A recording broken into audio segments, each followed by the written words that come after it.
Day 3 with Russell Brand. See it first on Rumble. Dr. John, one of the reasons perhaps that vitamin D, healthy diet, healthy lifestyle, natural immunity may not have been discussed, and this is obviously reductive in particular compared to the vast, deep and varied knowledge that you bring to this conversation, is that these are areas of response that are not monetizable. This also seems to make sense when compared to the ongoing suggestion that different demographics continue to take medication when there is negligible risk. We've talked about young people, that a booster program continues to be augmented and implemented even after the risk-benefit analysis starts to shift dramatically. Therefore, it seems like a natural point for us to do two things. One, to consider how finance and economics affects research and the distribution of medicine. And two, to introduce your famous, iconic and frankly wonderful overhead camera, because I would love you to talk us through the economic connotations, implications around clinical research using this device that we are. If you are Doctor Who, that is K9. This is very much your sidekick. We're very excited to have this join us, the R2D2 of YouTube conspiracy theorists, or Dr. John's overhead camera. If we agree, we can give it a nice big tick. And if I want to get around it. If I don't agree, I'll give it a cross. So, all right then, Dr. John. On that basis, can you talk us through what? Yeah, absolutely. I can watch it on the telly. If you put it up on you my can watch screen, it on telly. Then I'll watch it with the viewers. We're in the electronic age, Russell. we can do it. You have the technology. This is amazing. So this is from the Food and Drug Administration to the Medicines and Healthcare Products Regulatory Agency. Are drug regulators for hire? Now, this is not me speaking. This is an article directly from the British Medical Journal. So that's the reference there. So check it out for yourself. Do not take my word for it. That's had a tick. Check it out. Check it out with the British Medical Journal, the oldest medical journal in the world. Russell started from memory in about 1840. This reported things like smoking causes lung cancer. And I think that has been proven. Yes. Yes. Yes, that has been proven by Richard Doll and Sir Austin Bradford Hill. What about cigars, though? If you don't inhale. I'd have to ask them about that. I suspect they probably are carcinogenic as well.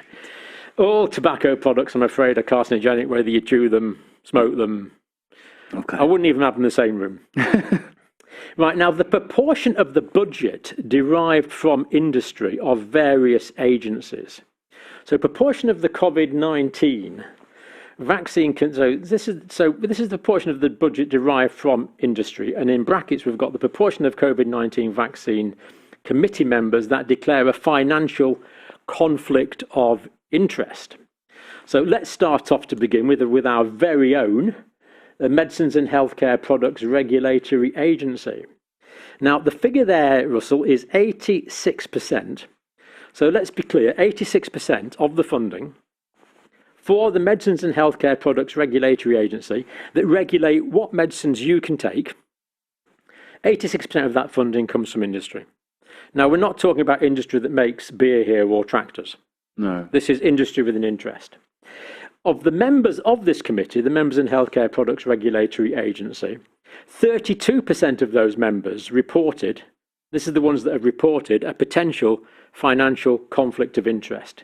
So you'll be pleased to hear that the people on our Medicines and Healthcare Products Regulatory Agency with a potential conflict of interest is under 30%, or is under a third. Under a third. Under a third of them with a reported conflict of interest. Yeah. 86% of their funding does That's the funding. Now, of course, the fact that it's 86% industry funding in no way influences their objective decision making. I don't think there's any proven relationship between giving people money and getting a desired outcome. For example, when you go into a shop and say, here's 15 quid, can I have some fags, please, or cigarettes? No. They usually it's hit or miss whether you'll get some cigarettes in return. But this is different. Here there's no influence on the decision making whatsoever, whereas in the rest of the world there is. Here is some money, do what you will. It appears this is the only exception. But there's a serious point here, Russell. The reason that I've had to do all this silly sarcasm, double talk, tongue in cheek, pulling expressions at the camera. Thank God you're British. Yeah, but all that shouldn't be necessary. I should just be able to say it straight. Go on, do that what now. I want to do.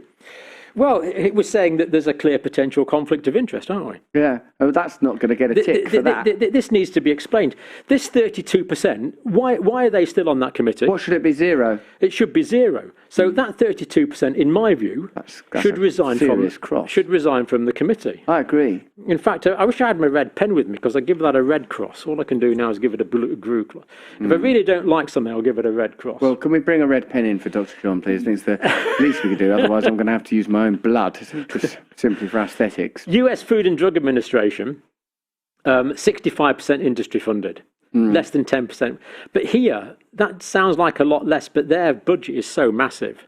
Right. We're still talking about enough money to organise huge research efforts, huge amounts. Also, Doctor, my understanding is that when it shifted to that figure, there was a radical increase in drugs being approved first time round. When their funding model altered, the number of drugs that got passed after their first round of clinical trials increased. So it seems that there's a relationship between funding a regulatory body and that regulatory body giving you favourable results for your product. The problem this is hidden behind layers of complexity. You know, it really is hard to tell, but this is something that should be squeaky clean. I mean, if you take another government agency, we've been doing some work lately locally with the Environment Agency about an incineration project, which is really a bad idea because they're producing dioxins. And it turns out that the people that are actually building this incineration plant have actually paid the Environment Agency consultancy fees. Now, the fact that this company has paid the Environment Agency, which you would think is working for you and me, the fact that it's paid that consultancy fees, of course, in no way, they would say, influences their decision making. You know, I just think this stinks. Yeah. It still shows us that the institutional machinery is organised to create certain results that you may as well call systemic at this point. Yeah. And it seems that this unique global event, the pandemic, brought together so many convergent interests, a desire for the increased ability to surveil, the desire for more control in populations that are increasingly harder to control when there are counter-narratives, the ability to censor more, the ability for big pharma to make profits. It seemed like so many things came together simultaneously that the facts were being lost, massaged, manipulated, neglected, negated, and that clearly happens in the pharmaceutical industry anyway. As my limited understanding of how drugs are trialled, they can do numerous tests until they get the results that they want. They can white label products. There's all sorts of ways around it. It doesn't seem like one of the things I think that's made you so appealing and successful is that it seems that at the heart of what you're doing is what is best for people's health, and that should be the pulse, the beating heart of medicine, ought be wellness, a sort of a Hippocratic interest in serving people and helping people and, of course, not harming people. And it seems that as much as interests have coalesced around this, controversy has. And because of the nature of media now, because of the ability of independent voices, even in the face of some censorship, to communicate openly, the kind of questions that are being raised, it seems to me, are now unignorable. It seems to me that the narrative and understanding of the pandemic is shifting. Do you sense that with all of the adverse events, with the excess deaths, with the information coming out about clinical trials, with the Pfizer profits, with Moderna pushing 4,000% markup on prices? Are you starting to think that people have changed their opinion? And also, this is psychologically, so it's somewhat abstract. How do you think people are going to adjust to recognizing that this was a period in history that was very badly handled, and that there's almost, I would say at this point, a requirement for a reckoning, an investigation at very least? Oh, there certainly is. Now, I mean, we would expect vested interests from the pharmaceutical industry. They are there absolutely at the end of the day to make money. That's what you would expect. But we're talking here about our regulatory authorities. Now, we used to trust these regulatory authorities. We thought they had our best interests at heart. But it appears that they have these conflicts of interest that just are, to my mind, is not acceptable. What I'm interested in doing is preventing disease if possible and treating it as cheaply as possible if we possibly can. So the vitamin D example, you can go to the supermarket, you can buy vitamin D tablets, and they're $1.50 for a tub. So, we're talking about a really cheap intervention here. Whereas all the new pharmaceuticals that are coming along, the new ones are expensive. And it very often is that you need to take a tablet a day for the rest of your life. So there's kind of a long-term market strategy here. They're going to be selling these for a long period of time is what they want to do. But these people should be getting regulated. And in my view, they're just not being adequately regulated. But it's not just that, it's the knowledge as well, how we know things. So if you're in an argument with a doctor, what you'll often say is, well, if you've got a randomized double-blind controlled trial evidence of that. Well, actually, a lot of the time, I'm afraid we don't, because randomized double-blind controlled trials are conducted essentially entirely by the pharmaceutical industry. They cost probably upwards of $10 million each. So who's going to bother doing a randomized double-blind controlled trial on vitamin D or ivermectin or other repurposed drugs that are probably very, very efficacious for various conditions, because they're not under patents anymore. You can't make any money. So Santoshi Omura's institution in Japan, he discovered ivermectin. His institution in Japan offered Merck their facilities to run a randomized double-blind controlled trial at the start of the pandemic on ivermectin. And of course, Merck didn't want to, because there was no...